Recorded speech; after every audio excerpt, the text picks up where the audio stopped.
The tragic irony of IJN Taihō, a carrier undone by a single torpedo. The name Taihō translates to Great Phoenix. It was a fitting, almost prophetic name for an aircraft carrier that Imperial Japan hoped would rise from the ashes of their devastating losses. She was an only child, the sole ship of her class, and she was commissioned on March 7, 1944.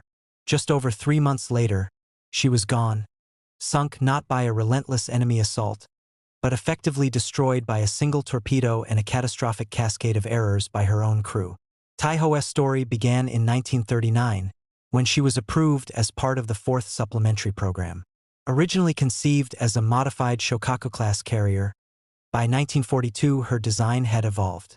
She was to be the first of a new generation of Japanese aircraft carriers, a vessel built with lessons painfully learned. Her construction, from 1941 to 1944, was protracted because she was highly experimental for the Imperial Japanese Navy. Prior to her, Japanese carriers were not heavily armored. It was not thought necessary. But after the disaster at Midway, where 4 fleet carriers were obliterated by dive bombers, the Naval Command realized their vulnerability. Taihō was, by Japanese standards, decently armored. Her belt armor ranged from 55 mm around her machinery to a substantial 152 mm protecting her magazines. The armor below the waterline was designed to withstand a 660 pounds charge. She displaced over 30,000 tons, was 260.6 meters long, and could reach 33.3 knots. On paper, many of her design attributes appeared sound. However, the Japanese designers, while competent, had never built a carrier like this. Compromises led to critical flaws. Armor is heavy, and Taihō's was so heavy that she sat dangerously low in the water. Her lower hangar deck was barely above the load waterline, and the bottom of her elevator wells was actually below it, something you never want on any carrier. Even more critically, the armor distribution was flawed. While her bomb and torpedo magazines were well protected, her aviation fuel tanks were only partially armored, leaving empty airspaces around them. This detail would become fatally significant. Another first for a Japanese carrier was her armored flight deck, designed to withstand multiple 1,100 pounds bomb hits. This steel deck, coated in a 6 mm latex compound instead of traditional wooden planks, was the largest flight deck area of any Japanese carrier until the converted supership Shinano. The latex was lighter and cheaper than wood, but it offered inferior anti-skid qualities and became brittle. She was also well armed with 12 Type 98 anti-aircraft guns in electro-hydraulically powered twin turrets and 17 triple-mount 25 mm cannons. Initially designed without radar, a visit to Germany convinced the Japanese to fit her with the Type 21 and Type 13 air search sets. Taihō was meant to carry the Navy's next-generation aircraft, but none were ready. Instead, she went to war with a modest air group of 65 older planes, A-6M50 fighters, D-4Y dive bombers, and the fairly modern B-6N Tenzin torpedo bombers. By this stage of the war, Japan needed more carriers desperately, but one ship could not change the tide. Her one and only engagement would prove this in the most heartbreaking fashion. Commissioned in March 1944, she joined the 1st Carrier Division alongside Shokaku and Zuikaku, practicing air operations with a new generation of pilots.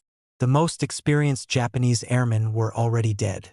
On April 15th, Vice Admiral Jisaburo Ozawa, a respected and compassionate leader who privately doubted Japan could win, transferred his flag to Taihō for her superior command facilities. On June 19, 1944, Taihō was one of 9 Japanese carriers involved in the Battle of the Philippine Sea. At 7:45 a.m., she turned into the wind to launch a strike. As her planes circled overhead to form up, the American submarine USS Albacore was lurking. Having stalked the force all morning, the submarine reached a perfect attack position just as Taihō was launching aircraft. It was the worst possible moment for the carrier. Albacore fired a spread of 6 torpedoes. A strike pilot from Taihō, Warrant Officer Seikyo Komatsu, spotted the incoming tracks and, in an extraordinary act of sacrifice, deliberately dove his plane into the path of one torpedo, detonating it short of his ship. For others missed, but one found its mark. The single torpedo slammed into Taihō's starboard side just ahead of the island. The shock fractured the poorly armored aviation fuel tanks and jammed the forward elevator. Initially, the damage seemed manageable. The ship took on water and settled slightly by the bow, but flooding was minimal. Ozawa ordered the elevator well to be hastily planked over with benches and tables so flight operations could continue. He was not unduly worried. A carrier of this size should easily survive one torpedo hit. But deep within the ship, a hidden catastrophe was unfolding. Leaking aviation gasoline accumulated in the forward elevator pit and began to vaporize.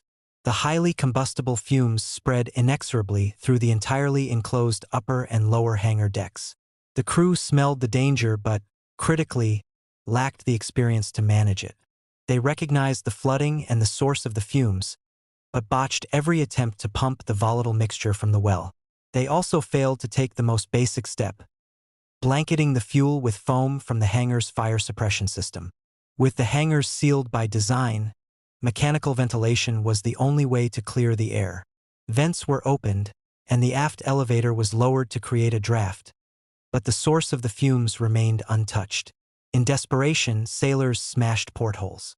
The chief damage control officer eventually ordered full ventilation and opened all doors and hatches, but this only saturated previously safe areas. At approximately 2:30 p.m., the inevitable happened.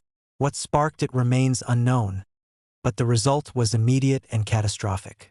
A massive explosion jolted the carrier from within. A staff officer on the bridge watched in horror as the armored flight deck heaved upward and the ship's sides blew out. The internal blast obliterated Taihō, yet in a final irony, her heavy armor contained the explosion enough to prevent her from being torn apart instantly. The order to abandon ship was given. Admiral Ozawa, in keeping with tradition, attempted to go down with his flagship, but his devoted staff convinced him to transfer to the cruiser Haguro to continue the fight. Just after he left, a second explosion rocked the carrier, and she sank stern first at 4:28 p.m. Of the 2,150 men on board, 1,650 perished. The crew of USS Albacore believed they had failed. They had fired their torpedoes and watched the carrier sail on, seemingly unfazed. They never imagined that a single hit had set in motion a chain of human error so profound that it would destroy a state-of-the-art warship from the inside out. Taihō was not overwhelmed by American firepower. She was undone by her own design compromises and a crew utterly unprepared for the task of saving her.